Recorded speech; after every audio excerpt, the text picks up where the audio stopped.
السلام عليكم ورحمة الله وبركاته. ازيكم يا حبايبي؟ عاملين ايه؟ يا رب دايما تكونوا بخير. اللهم صل وسلم وبارك على سيدنا محمد وعلى آله وصحبه وسلم. ان شاء الله فيديو جديد وروتين جديد ويوم سعيد عليكم يا احلى اخوات في الدنيا. بصوا بقى، الروتين ده بالليل روتين مسائي يعني. الفيديو ده كان على التليفون بقاله اكتر من شهر. بص، كانت الدنيا بتمطر وكانت مبهدله الدنيا عندي، فانا قلت ايه اجيب قطعه كده من الاول والدنيا بتمطر كده. قلت ايه ما اخش اعمل ايه الاكله الجميله اللي انتوا هتشوفوها دي. طريقه البشاميل باللحمه المفرومه والجبنه الموتزاريلا. طريقه جميله جدا هتعجبكم. تابعوا معايا الفيديو للنهايه. بس قبل ما تتفرجوا على الفيديو ما تنسوش تحطوا لي لايك للفيديو، ولو انتوا لسه ما اشتركتوش انزلوا اشتركوا في القناه وفعلوا الجرس علشان كل ما انزل فيديو تتفرجوا عليه. فضلا منكم وليس امرا، حطوا لي لايك. هنا بقى جبت بقى الحله زي ما انتوا شايفين، قلت احط فيها المكرونه بس بعد ما تغلي. وجبت نص كيلو لحمه مفرومه.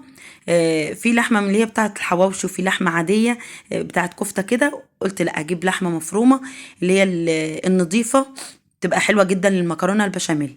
ومسكت البصل قطعته زي ما انتم شايفين كده في الكبه، قطع صغننه زي ما انتم شايفين. لو انت على البصل على ايدك كده نفس ايه كانك بشراها قطع صغيره. تمام.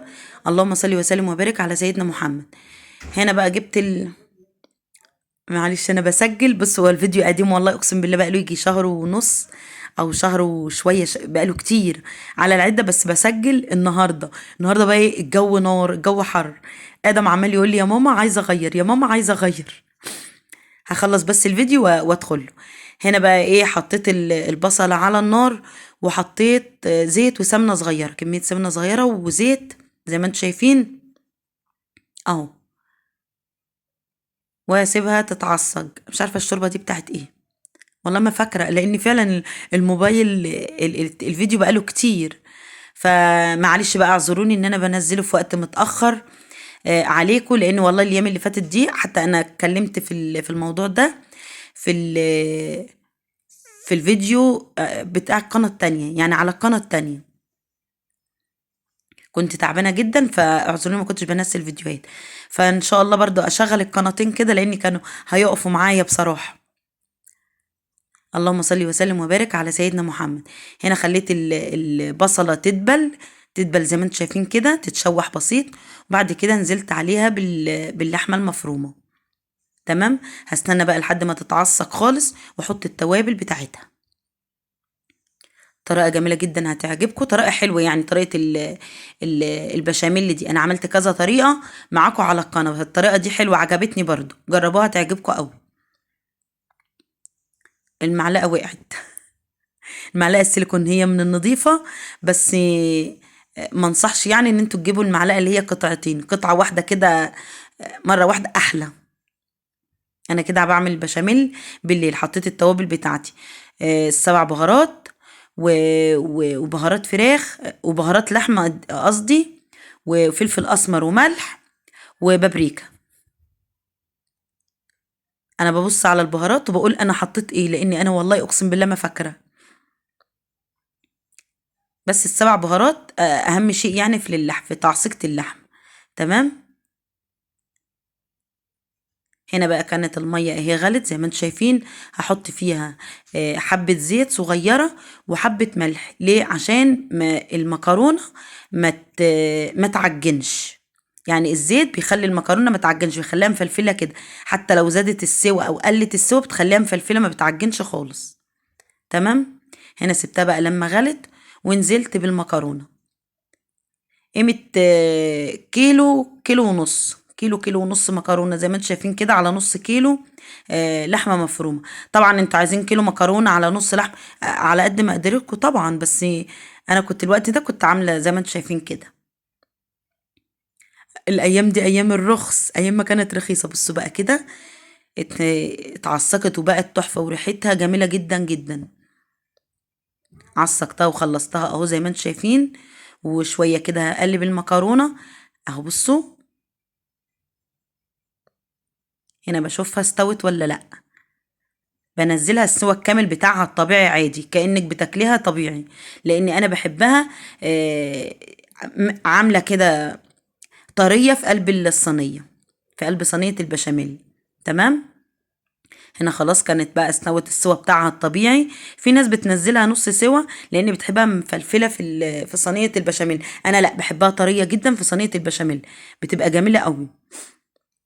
اللهم صل وسلم وبارك على سيدنا محمد. هنا جبنا الحله بقى، الحله دي اللي انا عملت فيها سلقت فيها المكرونه، بس عشان ما اهدرش حلل يعني. حطيت بقى سمنه وزيت زي ما انتم شايفين، كميه حلوه كده للبشاميل، كميه مناسبه كده زي ما انتم شايفين الكميه اللي انتم شايفينها دي. وحطيت حبه زيت، هي اساس البشاميل بالسمنه. تمام. نزلت بقى بقد ايه، اقل من ربع كيلو دقيق يعني، اقل من ربع كيلو. بص كده اقلبها، هقلب جامد لحد ما الدقيق يعني يدي لون اصفر. ال... الس... آه، والله العظيم دماغي عامله. الدقيق لما يدي لون اصفر كده بسيط معاكو، تحس كده ان الدقيق ايه، خد سواه على النار. تمام اهو. مسكت بقى معلقه عشان ما يعجنش مني. في ناس بتحط 3 معالق او 4 معالق بشاميل على حسب الطلب زي ما انت عايزه، بس انا بحب البشاميل يكون تقيل، او السمك بتاعه تخين شويه في قلب صينيه البشاميل. في ناس بتحبه كده وفي ناس ما بتحبوش كده، يعني على حسب الطلب، على حسب ما انت عايزه. وفي ناس بتعصج اللحمه بتحط فيها فلفل، انا عامه بحط فيها فلفل، بس اليوم ده ما كانش معايا بصراحه. هنزل بقى بعد ما السمنه لونها كده اصفر بسيط كده، ادت السوا بتاعها الحلو، هنزل بنص كيلو لبن، وبعد كده هزود بالشوربه. والله اقسم بالله انا حاسه، انا افتكرت، انا حاسه ان الشوربه دي شوربه حمام، مش عارفه ليه، مش فاكره. ايوه هي شوربه حمام. انا عماله افتكر اصلا اليوم ده انا كنت عامله ايه. هنا بقى نزلت بالنص كيلو لبن زي ما انت شايف، المهم ان هي شوربه يعني، حتى لو ميه بمرق دجاج وملح هتقضي الغرض برضو. حطيت شوربه، وحطيت نص كيلو لبن. طبعا قعدت اقلب اقلب لحد ما السمك بتاعها يبقى خفيف زي ما انتم شايفين كده. انتوا زودوا بقى بالشوربه لحد ما انتوا تشوفوا السمك بتاعها، عايزينه تقيل عايزينه خفيف، على حسب الطلب زي ما انتوا عايزين. تمام. اللهم صل وسلم وبارك على سيدنا محمد. بصوا كده انا بوريكم، بصوا السمك بتاعها اهو، والله عامله زي الكريمه بالظبط، جميل جدا جدا. انتوا بايديكوا انتوا، يعني انتوا اللي تقدروا تتحكموا في الشوربه واللبن. تمام. عايزين تخلوها خفيفه، عايزين تخلوها تقيله، فبراحتكم. بصوا اهو، انا عملت طريقه البشاميل دي كتيره جدا جدا في القناه دي وفي القناه التانية بصراحه. فمش مشكله، اللي ما شافش الفيديوهات القديمه يشوف الفيديو دوت. الطريقه حلوه قوي هتعجبكم. بصوا كده انا بوريكم السمك بتاعه، بيبقى عامل زي الكريمه اهو، تحفه بصراحه. هنبتدي بقى نجيب الصينيه زي ما انتم شايفين. خلاص كده انا هطفي على النار، ياخد السوا بتاعه الطبيعي، بعد كده هطفي عليه اهو. مسكت بقى في الدقيق لما برد، ما عملتوش وهو سخن قوي مولع، لا لما برد بسيط، ورحت نازله عليها ببيضتين بلدي، على حسب بقى ما انت عايزه، بيدي لون اصفر بتبقى تحفه، وبتخلي البشاميل يزيد كده يعني ينفش معاكي. حطيت بيضتين بلدي، عايزه بيضتين لون اللي هو الاصفر ده العادي، زي ما انت عايزه، تحت يعني طلبك انت. تمام. هنا جبت نص المكرونه حطيتها من تحت زي ما انتم شايفين، وجبت بقى ايه، مش نص البشاميل، جبت كبشتين بشاميل كده، اهم شيء ان هو ايه، يخليها بس ماسكه نفسها من تحت، بحيث ان هي ما تتحرقش من تحت، تدي بقى اللون بتاعها الجميل كده. تمام اهو. بصوا كده، مسكت بقى فردتها كلها زي ما انتم شايفين، وهتمسكي اللحمة بتاعتك وتغطي بيها صينية البشاميل من فوق زي ما انت عايزة. انا عملت صينية تانية صغننة كده،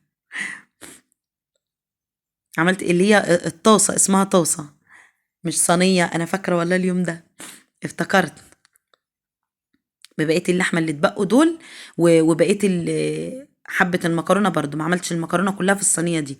هنا بقى مسكت جبنة موتزاريلا، جبنة الموتزاريلا انضف نوع، موتزاريلا الحمد، حلوة قوي قوي قوي، بتمط بصراحة وجميلة وطعمها حلو. عن جبت موتزاريلا كتيرة يعني انواع كتيرة قوي، ما عجبنيش الا الحمد، نوعها جميل ونضيفة والله انا مش بعمل دعاية ليها، بس هي فعلا عجبتني، نظيفة جدا. اهو بصوا، اهو حبة المكرونة اللي اتبقوا بقى اللي انتوا شفتوهم دول، عملت طاسة صغيرة بالمكرونة وبقية البشاميل و... وحطيت بقية اللحمة.